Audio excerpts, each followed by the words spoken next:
నమస్కారం. ఎన్ని రోజులు కూడా మాట్లాడకపోవడానికి గల కారణం మంత్రి గారు ఊళ్ళో లేరని చెప్పి తెలిసి మాట్లాడలేదు. మంత్రి గారు కూడా రాత్రి వచ్చేసి వెళ్ళిపోయినట్టున్నారు.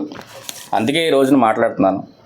ఈ వారం పరిధిలో కూడా మాట్లాడింది ఏంటంటే, మచిలీపట్నంలో ఒక బడా వ్యక్తి కొడుకు ఒక అమ్మాయిని తీసుకెళ్ళిపోయిన సంగతి తెలిసిందే.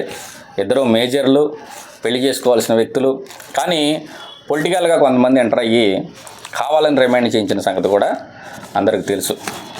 దానిలో భాగంగా పల్లపాటి సుబ్రహ్మణ్యం గారు ఇదంతా కూడా పేరు నాని గారు చేయించారని చెప్పని కొన్ని ఆరోపణలు చేసి పేరు నాని గారిని సంబంధం లేని వ్యక్తిని కూడా గిల్లారు. ఆయన బయటకు వచ్చి ఏం మాట్లాడారో కూడా అందరికీ తెలుసు. జస్ట్ ప్లే చేస్తున్నాం.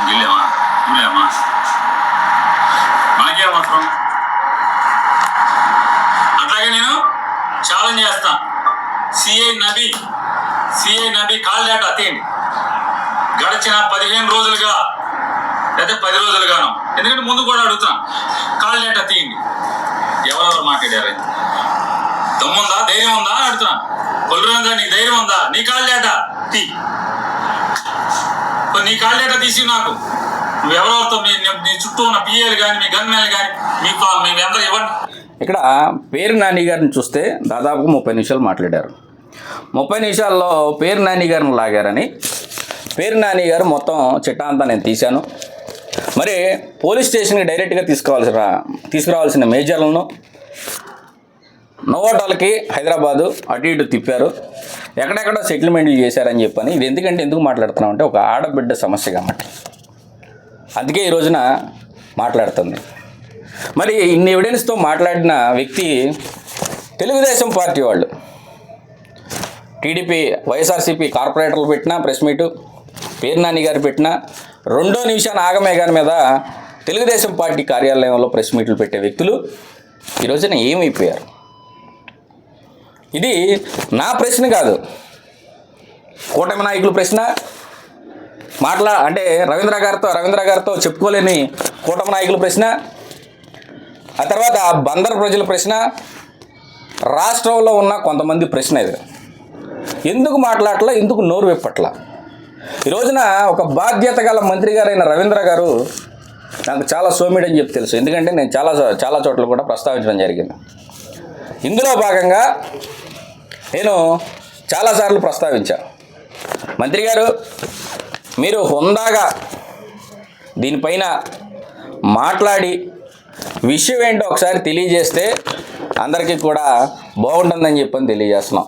అది కాకుండా పవన్ కళ్యాణ్ గారు సాక్షాత్తు అసెంబ్లీలో పవన్ కళ్యాణ్ తప్పు చేసిన తల తెగే చట్టం తీసుకురావాలన్న పవన్ కళ్యాణ్ గారు ఈ రోజున స్టేట్ న్యూస్ అయితే పేపర్లో అందరికి రాగానే మీ పిఆర్ఓలో ఎవరో పేపర్ కటింగ్లు తీసుకొచ్చి ముందు పెడతారు. మాది క్రమశిక్షణ గల పార్టీ, జగన్మోహన్ రెడ్డి గారి భార్యను తిట్టిన అక్కడ గుంటూరులో ఉన్న రవికిరణ్ని మేము జైలుకి పంపించాం, సస్పెండ్ చేసామన్న మాటలో, మరి ఇక్కడ ఈ వ్యక్తి పైన సస్పెండ్ లెటర్ ఏది? క్రమశిక్షణ పార్టీ ఏమైంది? అది కాకుండా నేను ఈ రోజున ఇంకోటి అడుగుతున్నా, ఒక కృష్ణారావుపేటలో ఒక ఆడబిడ్డగా అన్యాయం జరిగింది అనగానే పేరు నాని గారు, పేరు కిట్టు గారు, కొల్లు రవీంద్ర గారు, సంబంధం లేని వంగవీటి నరేంద్ర గారు కూడా వచ్చి ఒక 300 మందితో ధర్నా చేసి ఈ వ్యక్తిని అరెస్ట్ చేయించారే. మరి అదే కొల్లు రవీంద్ర గారు, అదే వంగవీటి నరేంద్ర గారు, అదే కాపు నాయకులు మన కాపు బిడ్డకి అన్యాయం జరిగితే ఎక్కడున్నారు? అంటే ఈ రోజున నేను అడిగే ప్రశ్న ఏంటంటే, ఒక మేజర్లు ప్రేమించుకుంటే వాళ్ళు వెళ్ళిపోతే కేసు కట్టి రిమాండ్ చేస్తారా, పెళ్లి చేస్తారా? ఈ రోజున ఆ కుటుంబం ఆవేదన అదే. ఆ కుటుంబం దగ్గరికి నేను మళ్ళీ వెళ్ళా, మీకు రాజకీయాలుగా కావాలి వాడుకున్నారు, ఆ కుటుంబాన్ని పక్కన పడేశారు. నేను వెళ్ళి పరామర్శించా. వాళ్ళు ఏమంటారంటే, మాకు ₹1 కోటి వద్దయ్యా, నా బిడ్డకి న్యాయం చేయండి, పెళ్లి చేయండి అంటారు. అదే స్టాండ్ ఈ రోజున మేము మా పార్టీ తరఫున తీసుకుంటున్నాం.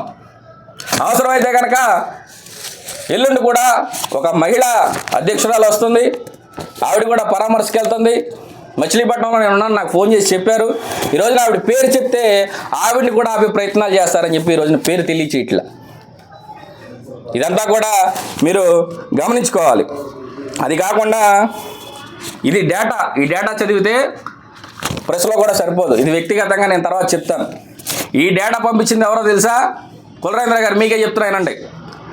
మీ కూటమి నేతలు మీతో చెప్పుకోలేని వాళ్ళు ఈ డేటా పంపించి, అన్నా లేదా తమ్ముడు మేము కులరేంద్ర గారితో మేము చెప్పుకోలేకపోతున్నాం, కొంచెం ఈ డేటా ఆయనకి నువ్వన్నా మాట్లాడి నీ లైవ్ ద్వారానో మీడియా ద్వారానో మాట్లాడి చెప్పు అని చెప్పని డేటా పంపించారు. దాదాపుగా 40 పేజీలు ఉన్నాయి. నేను ఎవరికి కూడా వ్యక్తిగత జీవితాల్లోకి వెళ్ళను. ఇక్కడ విషయం ఏంటంటే, ఒక ఆడబిడ్డకి అన్యాయం చేయకూడదనే తప్ప ఎవరి వ్యక్తిగత జీవితాల్లోకి వెళ్ళాల్సిన అవసరం మాకు లేదు. ఈ వ్యక్తిగత చాటింగ్లు కూడా ఇచ్చారు మాకు. నేను వ్యక్తిగత రాజకీయాలు చేసే వ్యక్తిని కాదు. కానీ పల్లపాటి సుబ్రహ్మణ్యం గారు ఎవరైనా కానీ హుందాగా ఇప్పటికైనా కానీ పెళ్లి చేస్తే బాగుంటుందని చెప్పని నేను ఈ రోజున కోరుతా ఉన్నాను. అంతేకాకుండా ముఖ్యంగా కాపు సంఘం నాయకులు మీరందరూ కూడా వస్తే మనం అవసరమైతే కనుక అదే ఇంటి దగ్గర ఎన్ని రోజులైతే అన్ని రోజులు నిరాహార దీక్ష, ఆమర నిరాహార దీక్ష చేసి అక్కడ టెంట్ వేసి మనందరం కూడా మన కాపు బిడ్డకి న్యాయం చేద్దామని చెప్పని ఉన్న కాపు నాయకులందరినీ కూడా రిక్వెస్ట్ చేసి అడుగుతున్నాను. ఇది ఇక్కడతో ఆగిపోకూడదు. ఎందుకంటే కులరేంద్ర గారికి సొంత మనిషి అయితే ఒకలా, బయట మనిషి అయితే ఒకలా కాదు. కులరేంద్ర గారు ఇప్పటికీ కూడా నేను మిమ్మల్ని నమ్ముతున్నా. ఏ విధంగా? కులరేంద్ర గారు ఒక సౌమ్యుడు అనే వ్యక్తిగా నమ్ముతున్నా. నేను సౌమ్యుడిని కాదు, నేను సస్పెండింగ్ చేయనంటారా చెప్పండి. అది కాకుండా ఇంకొకటి, బందర్లో అతను మీ పార్టీ అతను కట్టాదుర్గ అనే వ్యక్తి, తర్వాత శ్యామ్ మల్లాడ్ అనే వ్యక్తి ఏదో చిన్న స్కామ్ జరిగింది అనగానే వెంటనే ఈయనెవరో టౌన్ అధ్యక్షులు ఇలియాస్ బాషా గారంట సస్పెండ్ లెటరు పంపించారు. అంటే ఇక్కడ అర్థం చేసుకోవాల్సింది ఏంటి? చిన్న చిన్న కార్యకర్తలను అయితే సస్పెండ్ చేసేస్తాం. మరి పేరు నాని గారు రైట్ హ్యాండ్ గుండెకాయ అన్న వ్యక్తిని అయితే కనుక మనం సస్పెండ్ చేయమా? మీరందరూ కూడా గుర్తుపెట్టుకోవాలి. చిన్న కార్యకర్తలను ఒకలా, గుండెకాయలను ఒకలా చూస్తారనేది పేరు నాని గారు అందరికీ తెలియజేశారు.